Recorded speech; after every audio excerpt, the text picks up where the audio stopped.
Welcome to the Actualize Your Full Potential podcast, hosted by yours truly, Bruce Barnes. Join me as we discover small changes that can make a big impact in your life. Greetings and welcome to this episode of the Actualize Your Full Potential podcast.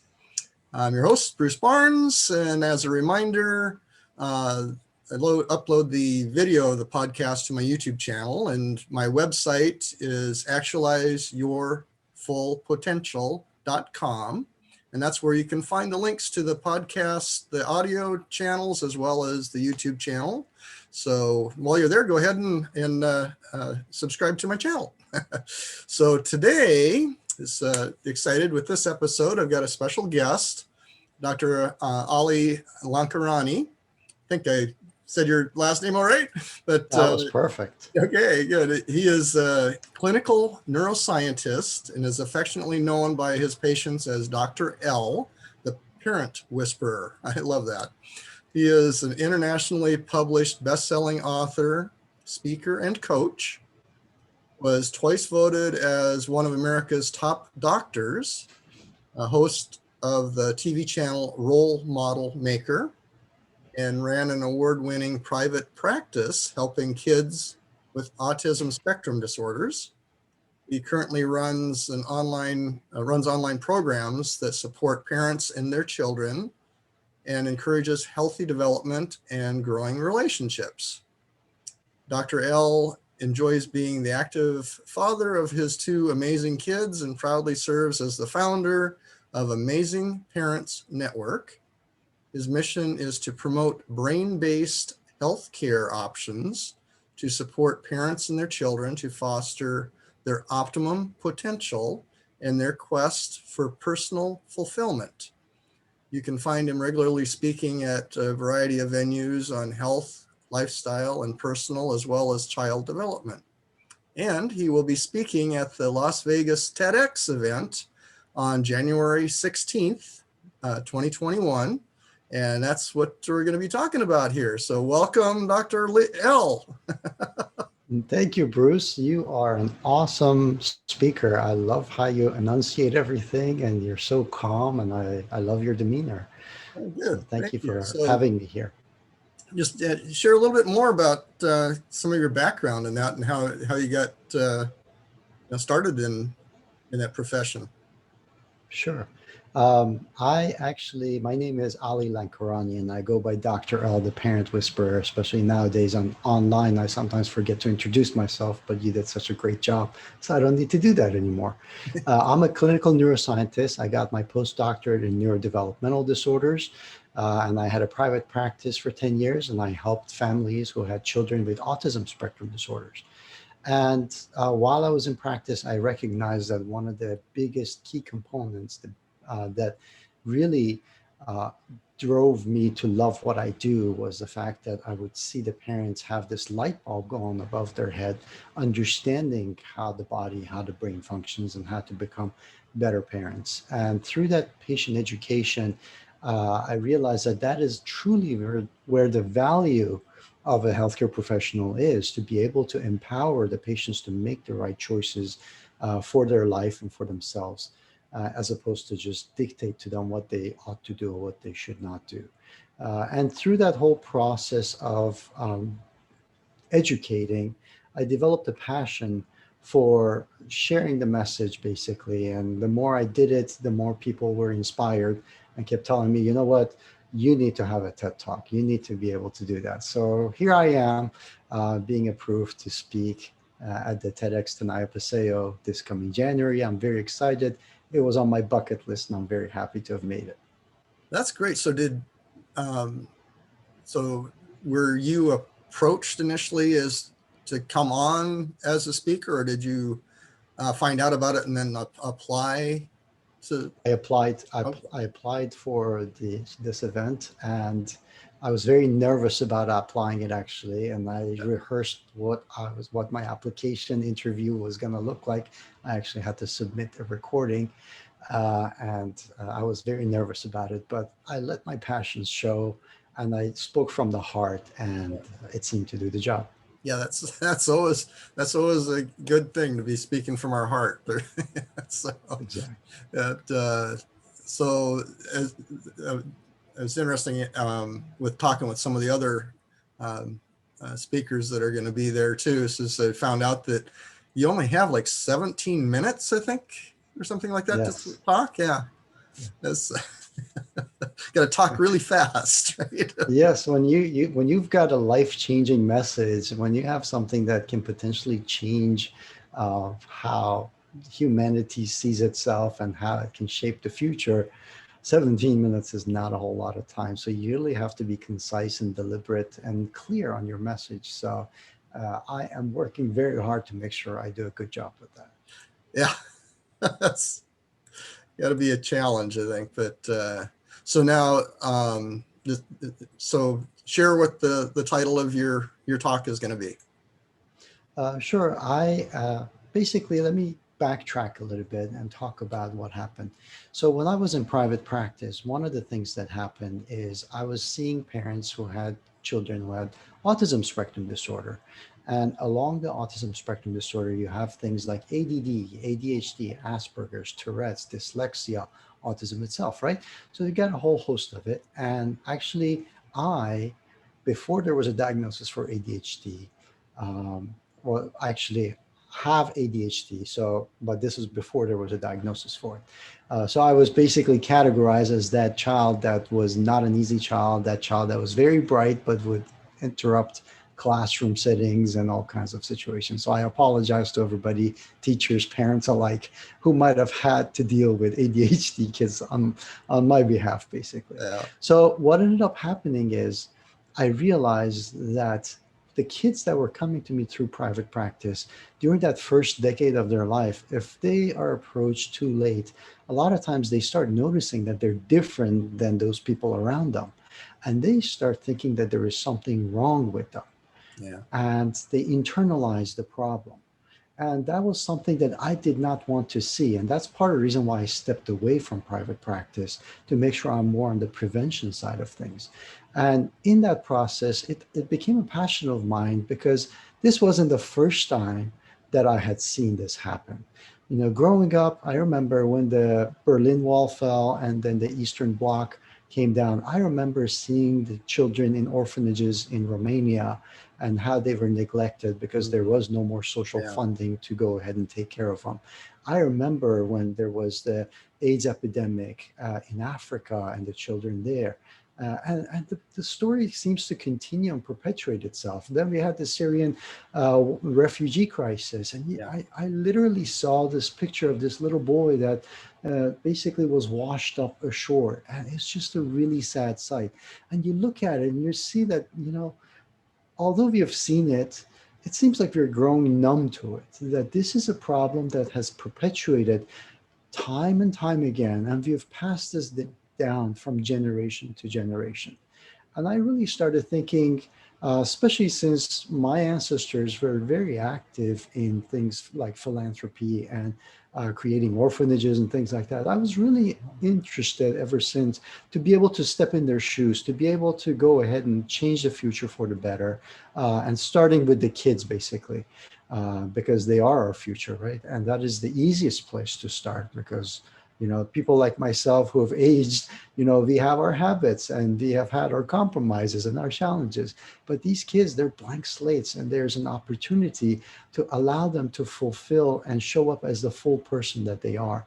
And oftentimes we inadvertently, whether we were parents or whether society and our rules and the way things are set up, we get in that way of the progress, basically.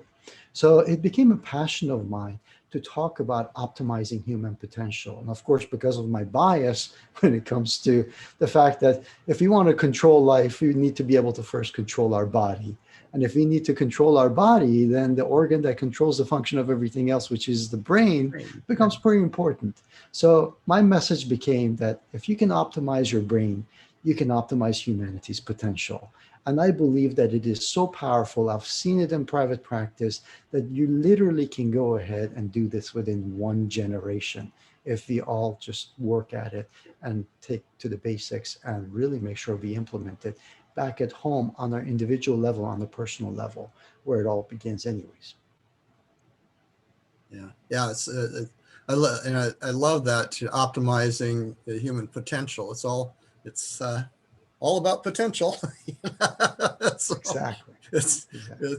that's and I have a special spot in my heart too for the youth and the teens and that, just because when I was that age I had a lot of health issues and stuff, and um, I was also really hard on myself, and Right. the um, just additional, I mean, it's hard enough going through school with all of the pressure and everything anyway, but I had a lot Exactly. of additional pressure I put on myself to, like, for instance, besides the health issues, oh, I get it. Well, most of my friends, we all had similar grades, and I think Right. that's kind of typical and stuff. You hang around with people that are kind of, like you, and that. So, I figured, okay, well, boy, if my grades drop off and I don't get, continue getting these grades, my friends aren't going to like me anymore. So I put that additional stress on me, and just, yeah. So yeah, I love the fact that you're, working with the kids and also helping the parents with those issues and stuff. So there's so many different challenges that we all need help with, and that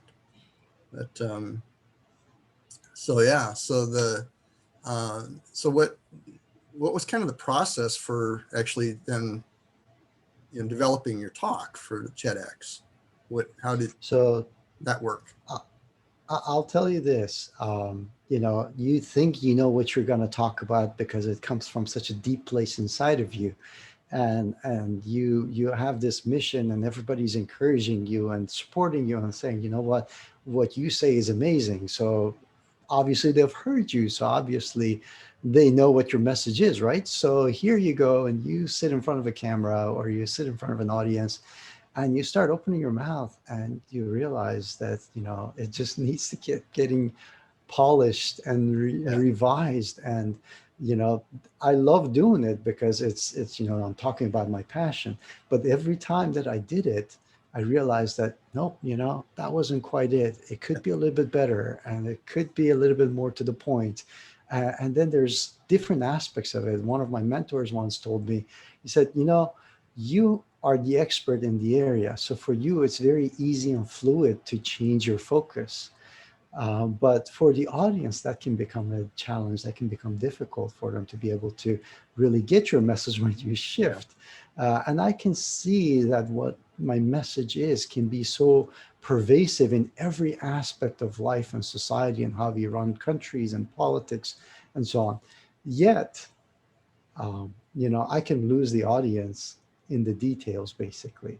So I have revised my talk 13 times so far. I don't know if I'm going to be doing that some more between now and when I actually deliver my talk, but I am feeling very confident and comfortable that I'm on the right track, that I'm actually able to go ahead and deliver something that I believe is of value, and hopefully the audience will identify with it and will make a difference in the world as well. yeah, yeah. It really is it's all about, the delivery in a way that, like you said, you don't lose the audience. So, but because I know I had a computer programming background, so a lot of times I spill out a lot more details than I need to, and it's like you get this glazed look on their face, like, what? But Right. yeah. So you mentioned that, you know um, being on the TEDx stage was one of your bucket list items, and that. So why is that? What's so important to be on that stage for you? That's a great question, Bruce. Actually, when I was thinking about it, I actually had to think really hard about what is it that I really want. Why is it that I'm actually looking at that stage, TEDx, and in this particular case, the TEDx Tenaya Paseo.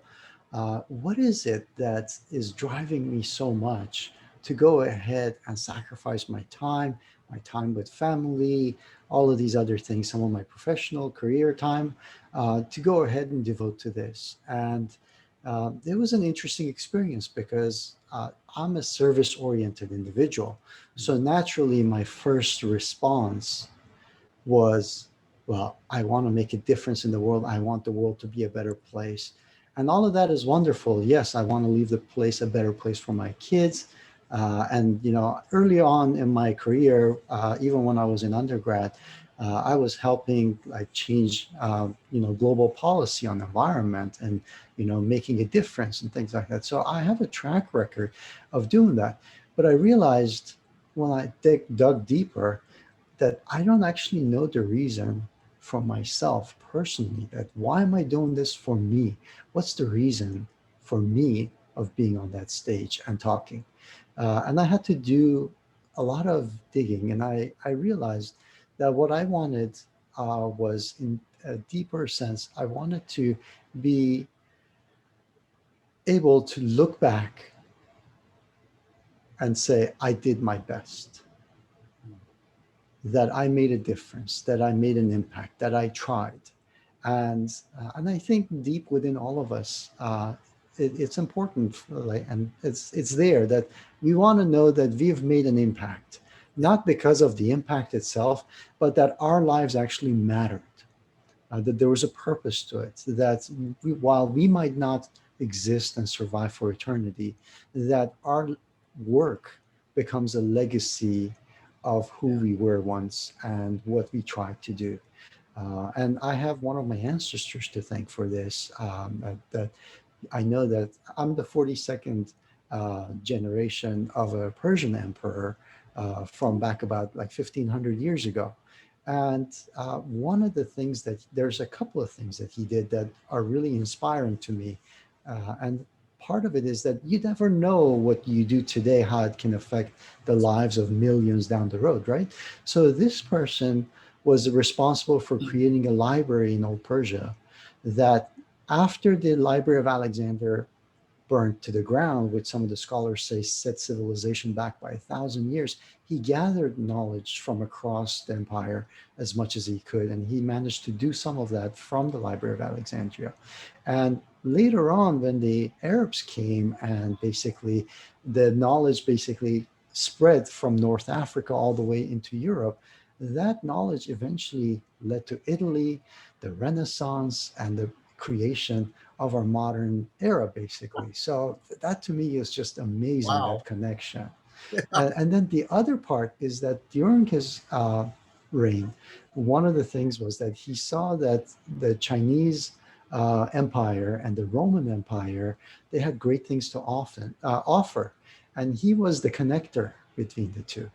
And basically, he ushered in uh, the stability within the empire, the Persian Empire, that allowed for the second golden age of the Silk Road. And that was yet another thing that created that contribution, basically. So, so I'm inspired to do stuff like that, to be able to do my best, to hopefully leave a legacy.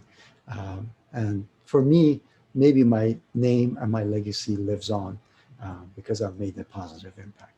Yeah. Yeah. And yeah, the TED and 10X stages are a great platform to know, impact a lot of people.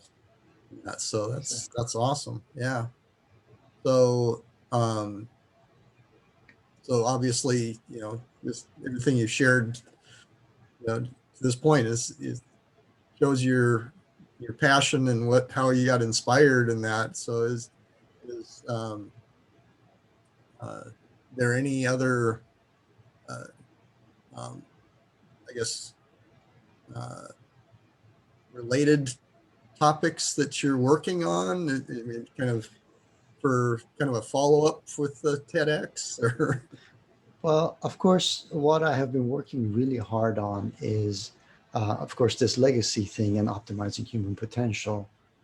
And I feel like with the TEDx, I was very on purpose. I was very in line with my values. And in doing so, I've decided to continue that legacy, that my career should not be something that is just you do, but actually something that I can devote the rest of my life to. And it's on purpose, basically. In fact, I contributed to a book a year ago where I talked about purpose and the fact that just because you succeed, just because you have everything, it doesn't mean that your life is complete, because success cannot be an end unto itself, that you need to build on that success and see where it takes you. So in the process, if we were to look at the TEDx Tonight Paseo as a success, hopefully it will be a success, I keep my fingers crossed, then my next step is to build on that. And to do that, my purpose is to make sure that we support, inspire, and empower parents to go ahead and lead by example, to create future role models and future leaders for this world. The world, we have 7 billion people in it. And more than ever before, we need leaders that can go ahead and show us the way. We have huge potential more than ever before with the 7 billion lives. That means that there are 7 billion missions in this world, every single one of them critical to optimizing human potential and Yeah. humanity's potential, right? So if we can go ahead and lead the way in being the role models, because parents are the first teachers and the first role models and the first superheroes that the kids have. So if you can lead a happy, healthy, and full life, if you can thrive in your own mission and in your own existence, then the kids can see that it is really doable. They get inspired and they learn what it looks like to thrive. And naturally, they're like, okay, you know what? That's what thrive looks like. And they internalize it and they do the same thing. So I want it to be effortless for the kids. And I think that it would be effortless if the parents take the initiative. So that's basically what I'm working on, to make sure that we empower and support and inspire the parents to basically do that, lead a happy, healthy, and full life. Yeah, that's. I mean, there's so much parallel to what you and I are doing in that the uh, you know, for my kind of expertise area and stuff that I like to focus on is mindset. And I mean, there's so much there's so much negative junk that's coming into our minds that, I mean, we average 60 to 80,000 thoughts a day, and most of those are the same thoughts as we had yesterday, and most of those are negative. So it's no wonder why it's a challenge trying to stay positive. I mean, it's just, and that's one of the key things too, is um, for us as adults or parents, to stay as positive as possible, to be an ideal role model for our kids, and to help them also to stay positive and optimistic, and that, which it's a challenge, especially nowadays, but it's very important because it's um, not only the feedback we might get from some other people, and that could be negative, that deflates us, but then we also have the internal self-talk that we just keep beating yourself up on, and it's just I had numerous surgeries and different messages that I got from different surgeries, and there was like the biggest and loudest one was "help the kids." It was like shouting at me, and that. So ever since then, I've been really, that's kind of my special, place in my heart. As I working with the youth and that. So as much as I can, and so I love the fact that, like, for you, I'm really curious, with your kind of nickname as the Parent Whisperer, how did that come about?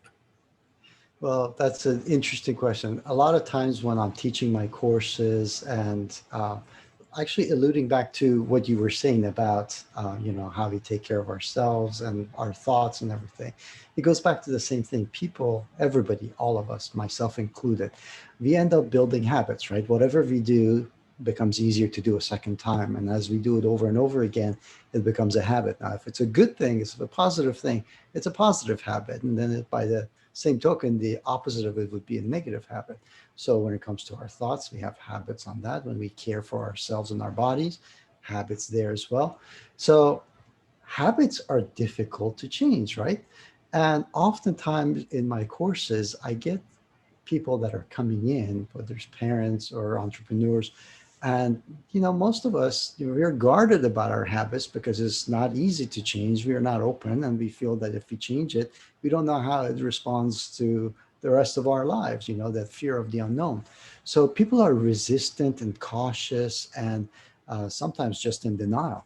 And oftentimes when they go through the course, they're like, I don't know how you do it, but somehow I've been resistant to this for years. But the way you speak to me, somehow it becomes okay for me to give up and loosen up a little bit and follow your instructions. Yeah. So the whisperer part, that's basically Yeah. how it came about. It's like somehow I say something and it registers without much resistance. Oh, that's So, great. Yeah. I'm glad that I have that role in their lives, and I hope that I can continue serving in that capacity for many people. Yeah, that's great, because I know that's I done myself as an intuitive life coach, because there's a lot of times I'll be talking with someone and I'll get this intuitive, I call it an intuitive energy hit. So it's like, wait a minute, you just said something, let's back up.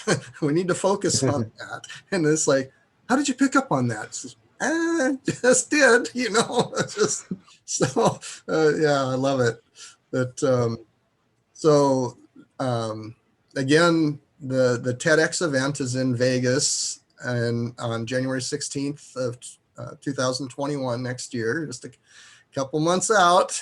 Yep, So exactly. I understand this is you're gonna, all the speakers are actually going to be there live, and Yes, yeah, yes. so I'm that's very exciting. excited because initially our talk was scheduled for May. And then when COVID started, it got postponed and we weren't sure whether it was going to be live or not. So I am extremely happy and excited to be able to perform in front of an audience and be able to actually share the message and see the interaction, because I think that makes a big difference as far as the quality of the talk and the message that's being delivered. So I definitely invite everybody to join us and see it. And I'm excited to be there. Yeah, So yeah. that's what I understand. The speakers, you're going to be there live, but there's not going to be any audience. So people have to, I'm going to have the link in the description of the podcast here and that. So you can go to the website to register and be able to attend virtually and watch all these speakers. And Right. it's going to be a fun thing to, and educational, obviously, to attend and listen to all these speakers, and that it's going to be kind of interesting from a speaker perspective, in that you don't have an audience to get that live Exactly. feedback from, and that. Exactly. Because initially I thought, what, I'm going to be sitting like this in a room and just talking to myself. But now I'm actually going to be on stage. So Yeah, I'm very excited yeah, that's to see exciting in that. Yeah, that. I mean, just being part of the TEDx, universe, so to speak, is pretty awesome with that. So you Yes. can now add that to your list of things that, TEDx speaker, Right. so Right. that's awesome. I, I'm I'm really looking forward to seeing the comments and the interactions as a Yeah, result of the video, and then hopefully I can interact with those individuals as well and see how I might be able to help and offer additional insights, or maybe even open up new possibilities to share my message with even more people. yeah, So we'll see. As you know, my company is called Role Model Maker, so my entire mission is to help as much as I can with the parents and the people who want to make a difference in the yeah, world. that's awesome. Yeah, so again, check the description for the link to the TEDx, as well as I will have Dr. L's contact information in the description there too. So I Sure. encourage you to all check that out and attend the TEDx event. And as a reminder, I mentioned about the mindset. I have a free positive mindset tool that people can get. It's just go to positivemindsettool.com, and watch a little information there and find out how you can set up your free account, and using a special code that you need to use when you set up the account, you can get both of my sessions for free. So it's a really great tool to help you stay positive, and it's kind of like I think of it as a digital vision board on steroids. It's really great. They've shown just watching 3 minutes will actually put your body and mind in a positive state and last 6 to 8 hours. So it's pretty good return on your investment on that. So you can check Bruce, that out. I might have to take you up on that offer and make sure that I take it before my TEDx, basically, so I can relax. It really does. It really helps before you're going into any meeting or presentation or whatnot. And the podcasts, the links to my podcast and that are on my website, actualizeyourfullpotential.com, and also has a little bit more information on the mindset tool there as well. So check that out, and thank you again for joining me here. I appreciate you, being on here and sharing your wisdom, and look forward to your talk at the TEDx event. And thank you all for joining us. Hope it was beneficial and helping you to continue to actualize your full potential. Have a great week. Take care. Thank you, Bruce. Thank you, everybody. Cheers. Bye.